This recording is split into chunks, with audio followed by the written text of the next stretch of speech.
Hello and welcome to Tabletop Oddity, you crazy people. My name is Jay and today we're just going to have a quick little casual chat about the turrets for Star Wars Legion. Turret talk, if you will.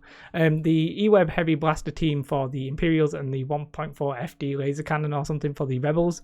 We're not doing the best builds or the best list, that kind of thing, because we're getting to a stage where everything's sort of reasonably balanced and you can sort of just pick and choose either on your own preference, or you can try and just do the best meta list you want. And I don't really want to just focus on the meta builds because nothing's immediately obviously good or bad in these. The one thing I would want to go back and say about Boba Fett, I don't think I said emergency stims on him, I said Hunter. And playing a few games, emergency stims on him and Light Rook, fantastic. So, it's always worth, this can change after games have been played. This isn't like, this is the best thing, the best way to run these guys. So just keep that in mind. Let's have a look at the E-Web Blaster team. Now, it's 55 points for the Imperial one. They're not really designed to be moving. The Rebel one can't even move at all. The front, the biggest gun that it has is cumbersome, so you can't move and shoot it. There is a little bit of stuff you can do with standby, but we'll not talk about that in too much detail. When it pivots full 360. I said it's 55 points. 4 wounds with the red defense dice, 2 courage, and it surges to crit on offense, which is quite good against vehicles because it doesn't actually instinctively come with any impact. Now, if you get it in melee, it's 2 black dice. It's basically 2 stormtroopers, or snowtroopers in this case, beating your face. Now, the 1-3 blaster rifle, they're just the normal snowtrooper rifles, basically. But, you can shoot them out of any arc. It's basically if somebody surrounds you and you needed to shoot them at a pinch. You're probably better repositioning in that case and changing your front arc and blasting at them. But we'll just go through the rules. Full pivot, I said it can pivot when you do pivot. It can pivot 360. Prodding, you can only make 1 standard move a turn. Fine. Reposition, either before or after you perform a standard move, you may perform a free pivot action. So you can move, pivot, and then shoot. Fantastic in that sense. And Sentinel. This is actually interesting because it increases your standby range to 1-3. So if, let's say you plunk your turret down and you've got cover here, and one unit needs to get double move from one to the other. Well, when they get in the middle, if you've stood by, well, if they're in range 1-3, that would have been your normal shot anyway. You might get a clear shot at them in the open. That's really the best scenario for that kind of case, is to stand by and try and get a proper shot at somebody out in the open. You could take HQ uplink, so you've got control over it, but I don't see any harm in standing by with the 1-3, pretty decent. And the actual main gun, you've got to shoot it out the front arc, but if you popped at the back, it's not a massive issue, I don't think.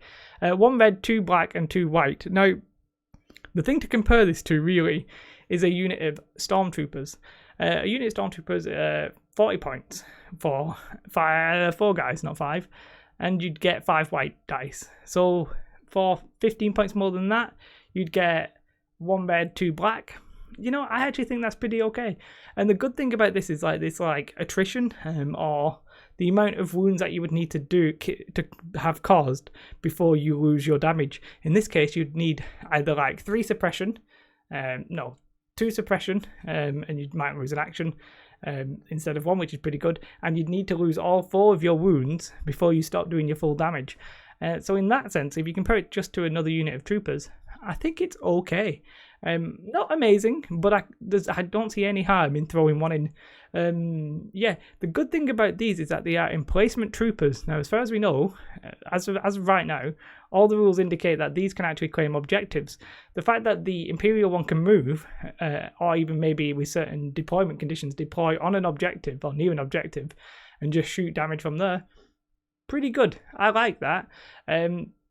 As I said, it needs all 4 wounds before it dies. So I think they're okay. There is a problem. They are going to get sniped to hell and back. I would definitely never run more than 1 unit.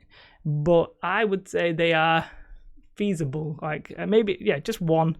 In the right circumstances, they're a competent unit. They're not going to change the course of the game in any meaningful way, but they're all right. The comms, HQ uplink where they can issue themselves an order, that would be okay. On an important turn, you could control yourself. I probably wouldn't go much more than that. Maybe long range comlink, but I don't think so.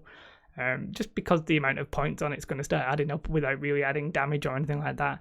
The generator basically is an extra, it's not an extra weapon, it's like boosting the capacity, like the capability of the machine.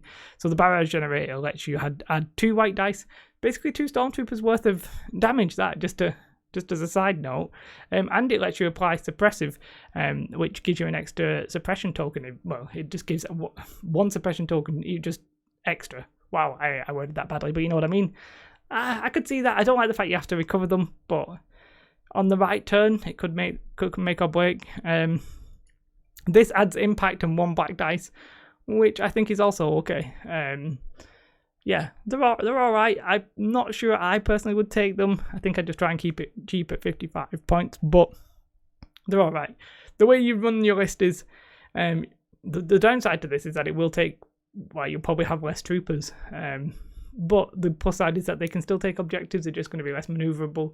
They've got pros and cons, and I think that's fine. I don't think they're going to be super meta. Like, I think the sniper teams are much better on average. You're just more likely to get more out of them with the sharpshooter and the Pierce and stuff like that. But yeah, I can see them working fine. And it's, to be fair, it's quite a similar story with the Rebel one. The Rebel one is more expensive though. I think my instinct says that the Imperial one is better in this case, but I could be wrong. But then I don't know, it's got ranged. Oh, we'll go through the whole thing. It's 70 points, right? So it's 15 points off, more expensive straight off the bat. You can't move it. It is stationary. You cannot perform moves except pivots. Pivots is fine. You've got full pivot, fine. The Sentinel is 1 to 3, but the main front arc turret is 1 to 4, which is actually interesting for Imperials because they don't really have that range 4 kind of damage. I think an AT-RT with a rail blaster can. But they're very lacking of range 4 kind of stuff, whereas the Imperials are just pumping out, 2 red dice with the DLTs generally on average. So, yeah, it's got 6 wounds this time, so it needs 2 more wounds, the Imperial one. It's weird because it is better in some ways. Look at that damage, 5 black dice, obviously better, right? It's just the fact that it's more expensive means you're adding more and more as you go. But is this refresh? Because I've got the wrong upgrades on these, haven't I? Unless they are the same. Are they the same? I'm not sure. I need to see the cards. But I thought, do they have the same upgrades? Am I going crazy? I might be going completely crazy. Let's just have a look on this one as I refreshed it. Why is it not showing me the thingy ones? It must be the same upgrades. I'm going crazy, which makes sense because they've got a snowtrooper on one and the Imperial Rebel guy on the other. Fair enough. Anyway, 5 black dice, range 4. Yeah, it's fine. When you take a unit of Rebel troopers with an extra guy, that'd be 50 points, I think. Yeah, I think I may have got the Imperial ones I said were 40 points before. I think they're actually 44. Was the Rebel ones would actually be 40 points for a normal unit, 10 points for an extra guy. Then you'd have 5 black dice, only range 3, but you would be able to move and stuff like that. You'd only have 5 wounds, and your damage would go down as you die.